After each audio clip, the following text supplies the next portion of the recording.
I've watched over 1,000 hours of underwater Dungeness crabbing footage, and from all that footage, I've got 10 crabbing tips that are gonna help you catch more crabs. Now, any chance that I can capture underwater crabbing footage, I always seem to learn something new about crab behavior and how to catch more crab. And that starts with crabbing tip number 10.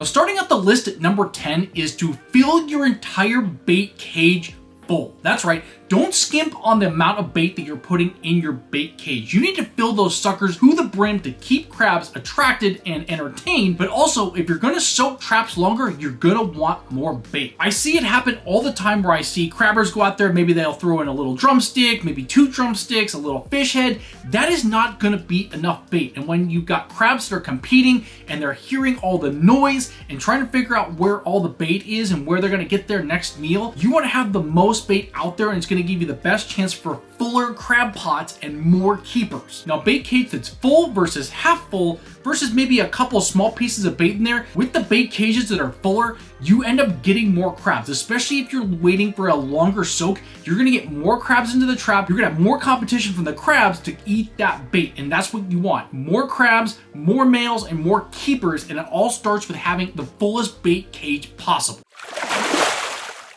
Now, tip number 9 has to do with seaweed and grass, and that is you need to avoid the seaweed and grass when you're crabbing. Now, every single bay and every single location that you crab is gonna be different, and the way that the incoming tide and the outgoing tide flushes in water, it flushes in grass and seaweed, there's gonna be pockets or areas where you have a higher concentration potentially of where seaweed and grass is gonna be, and you definitely want to avoid those areas. When you've got a lot of seaweed and grass in the area, it's gonna run into your trap, and when you've got those traps that have a ton of grass and seaweed on them, it's a lot harder for the crabs to get into the traps. So you want to have the cleanest traps possible, and allows the crabs to easily get into those crab traps. What I've seen is grassier pools that we have, the less crabs that are in there and the less keeper crabs that you're gonna have. Everyone always loves a little bit of grass, whether you're mowing grass, maybe the other kind of grass, but when it comes to crabbing, you don't want grass and you definitely don't want seaweed.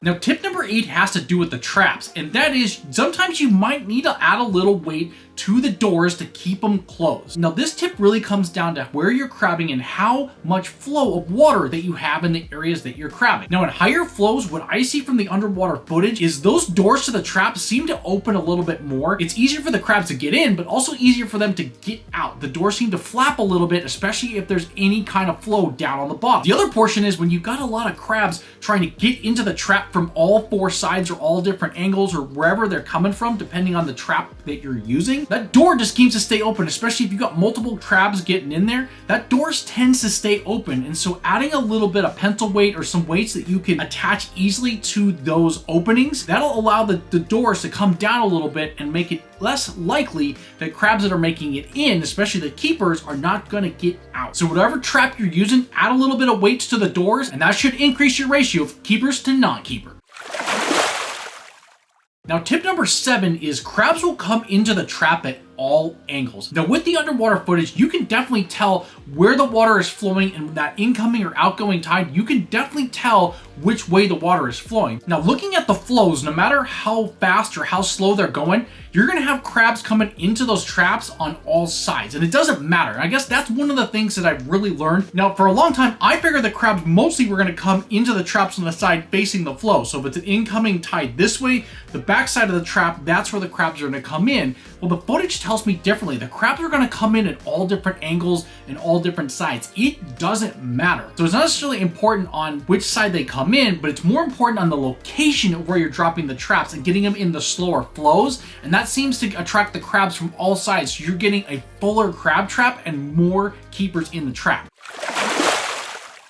Now, tip number 6 is you need to pull the trap up vertically to avoid dragging it. And interestingly enough, this is something that I watched multiple times over multiple trips. Again, all those hours of watching underwater footage, this is something that I didn't realize that I was probably doing a lot. When I was pulling the traps in at an angle, I was actually dragging them on the bottom a little bit, which was allowing some crabs to escape, but also it was allowing the doors to flap open and allowing crabs to come out as I'm pulling the trap up, which is not a good thing. So one of the things I would say for anybody who's crabbing, especially from the boat, is to watch the angle that you're pulling the trap against. Now, one of the things I would say is you're coming up against it, you grab a hold of the buoy and start to slowly pull the rope in, and then when you're a little bit more of a vertical, that's when you should go fast, get that trap up so it'll come straight up versus at an angle and it starts to drag on the bottom. And I've noticed that that's not good for the trap and the gear, but also we're losing more crabs when you're pulling at that angle, and that's not a good thing either. Now, if you're dock crabbing,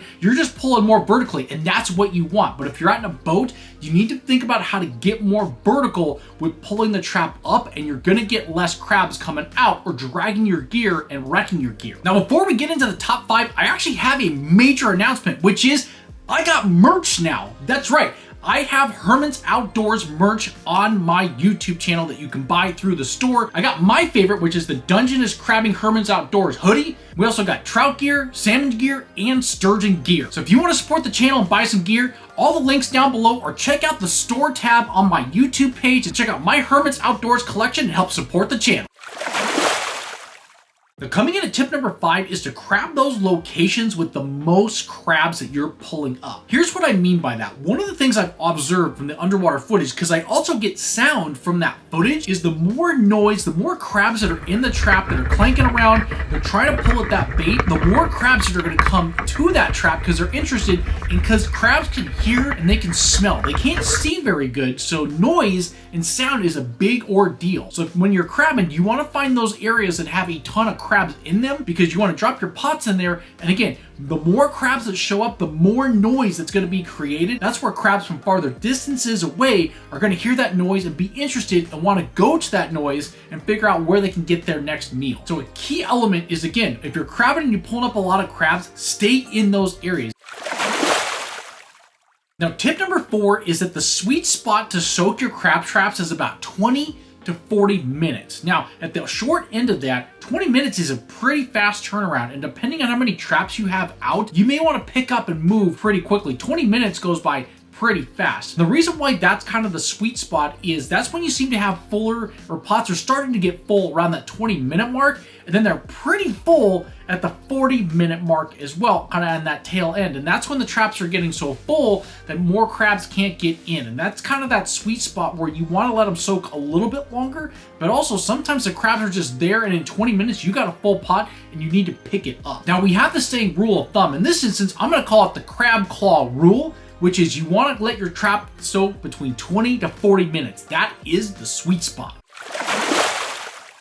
Now, tip number 3 has to do with the water that you're crabbing, and that is to find the softest flows and the softest water moving possible, and that's where you're going to want to crab. Now, I have a couple interesting observations from the underwater footage. Firstly, the flow at the bottom can be very different than the flow at the top. It could be moving a little bit faster or even slower down at the bottom. And again, you need to recognize that and make some adjustments and kind of really pay attention as to what is going on around you. It's not perfect that the flow at the top might be faster and then slower at the bottom, or slower, faster at the bottom, slower at the top. That's definitely a factor when it comes to how many crabs you're finding your bait. You want to find that softer water, and it typically correlates to softer water at the bottom, again, where the crabs want to be. The crabs do not want to be in the fast-moving water where they're getting thrashed around and it's like just dumping on them and it's moving, miles per hour. The water's just flushing and moving fast. They don't, crabs don't like that.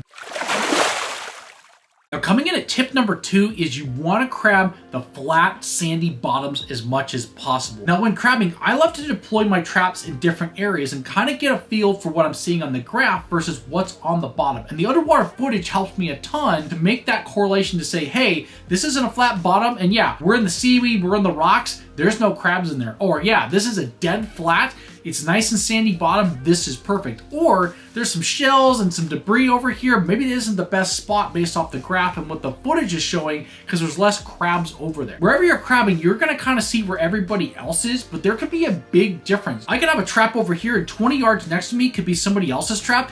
They're in the rocks and the seaweed and I'm on the flat sandy bottom. That could be, again, the biggest difference, and you're 20 yards apart. Not that far, but that's where, again, you want to target those flat sandy bottoms versus some of the other rocky areas, because the crabs are just gonna hang out in there. They want those sandy flat areas. They want to go hang out in the clam bed areas, and again, that's where you want to find sand and flatter bottom. And every so often, you might land your crab trap right on a crab that's sitting in the sand, and that's probably the worst headache a crab can feel.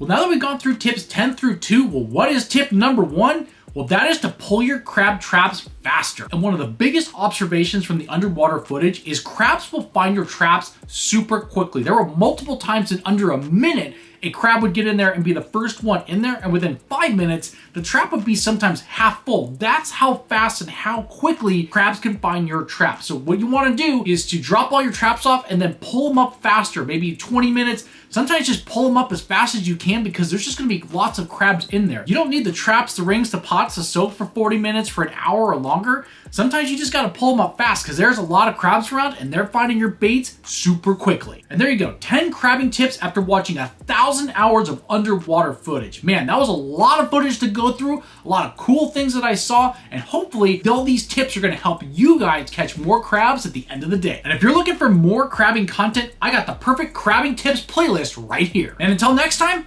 keep on crabbing.